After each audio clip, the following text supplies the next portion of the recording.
दीवार पर टंगी सास। पंजाबी में कहावत है, सास चंगी होवे या ते दीवार ते टंगी होवे। संगीता की शादी भी एक ऐसे ही घर में होती है जहां उसकी सास दीवार पर टंगी होती है। ससुर और पति शादी के पहले दिन उसे सास के फोटो के सामने ले जाते हैं, जहां ससुर जी कहते हैं, बेटा संगीता, ये तुम्हारी सास थी, बहुत नेक और भली, लेकिन थोड़ी गुस्सैल थी। गुस्सा आने पर सब तहस नहस कर देती थी, पर अब ये इस दुनिया में नहीं है। हाँ संगीता, माँ होती तो तुम इनकी कोई बात टाल नहीं सकती थी, वरना तो माँ घर में भूचाल ले आती। संगीता मन में खुश होती है कि अच्छा है कि ऐसी औरत अब इस घर में नहीं है। लेकिन दिखावे के लिए वो जैसे ही सास की फोटो के सामने हाथ जोड़कर खड़ी होती है, ये क्या? सास उसे देखकर मुस्कुराने लगी। संगीता आंखों को मलकर एक बार फिर से देखती है, लेकिन फिर सास के चेहरे का भाव, भंगिमा यानी एक्सप्रेशन बिल्कुल बदले होते हैं। वो अपने पति और ससुर को कहती है, माँ की तस्वीर तो स्माइल कर रही है। ना बेटी, ये कैसे संभव है? जरूर तुम्हें कोई गलती हुई होगी, ऐसा कैसे हो सकता है? लगता है तुम शादी की सारी फॉर्मेलिटी करते करते थक गई हो, तुम्हें आराम की जरूरत है संगीता।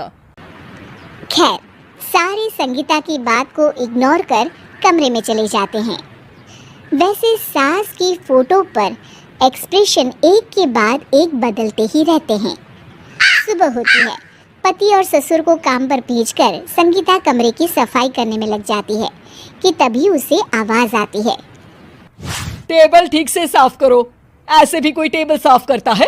इससे अच्छा तो ये गंदा ही था। किसी औरत की आवाज सुन संगीता दंग रह जाती है और सोचने लगती है कि आवाज कहाँ से आई। आवाज को नजरअंदाज कर वो फिर से अपना काम करना शुरू करती है, लेकिन इस बार तो आवाज बिल्कुल उसके कान के पास से आती है। मेरा घर है ये। जब तक मैं थी चमका कर रखती थी, हर एक चीज शीशे की तरह थी। तुम्हें तो ना सफाई आती है ना कुछ पता है। क्यों तुम्हें मेरे घर की जिम्मेदारी दे दी गई है? पता नहीं तुम में मेरे बेटे को क्या दिखाई दिया। मैं होती तो एक से बढ़कर एक लड़कियों की लाइन लगा देती। अब संगीता को समझने में देर नहीं लगी कि ये आवाज किसी और की नहीं बल्कि उसकी सास की है, जो दीवार पर टंगी है। वो उसके पास जाती है और कहती है, नमस्ते सासू माँ, मुझे तो कल ही लग रहा था कि दीवार में कुछ काला है। वो दीवार नहीं, दाल होती है पगली। सही पकड़े हैं सासू माँ। तो क्या हो गया आपको जो आप यहाँ भी चैन से नहीं बैठी हैं? सुना मैंने आपका व्यवहार काफी गुस्से वाला था। चुप रह तू, ज्यादा बकर बकर ना कर। घर का काम करना तो आता नहीं, आई है मुझसे बहस करने। हाँ देखिए सासू माँ, मैं आपसे साफ साफ कह देती हूँ, मुझसे पंगा लेने की कोशिश मत करिएगा। तभी पीछे से संगीता का पति आता है। अरे संगीता, किससे बात कर रही हो? कौन है वहाँ? संगीता की सास की फोटो फिर से पहले जैसी हो जाती है। आपकी माँ से कह रही थी कि मुझे काम करना आता। अरे संगीता, माना सास के ताने हर बहू को अच्छे लगते हैं, लेकिन यहाँ तो माँ है ही नहीं। तुम तो फोटो से ही तुम भी लाजवाब हो संगीता। किसी को विश्वास नहीं होता कि संगीता अपनी मरी हुई सास की फोटो से बात करती है। वहीं आए दिन संगीता की सास संगीता को किसी न किसी बात पर आते जाते ताने देती। संगीता को भी अब सास के तानों और उनसे बात करने की आदत हो गई।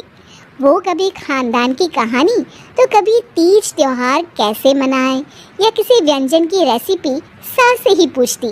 सारा दिन घर में अकेली संगीता की सास अब उसके लिए तानों के साथ पक्की साथी की तरह भी रहने लगी थी, जो किसी और को नहीं बल्कि संगीता को ही सुनाई देती। तो देखा आपने, सास बहू का रिश्ता हर रिश्ते से ऊपर होता है, फिर चाहे वो खट्टा हो या मीठा।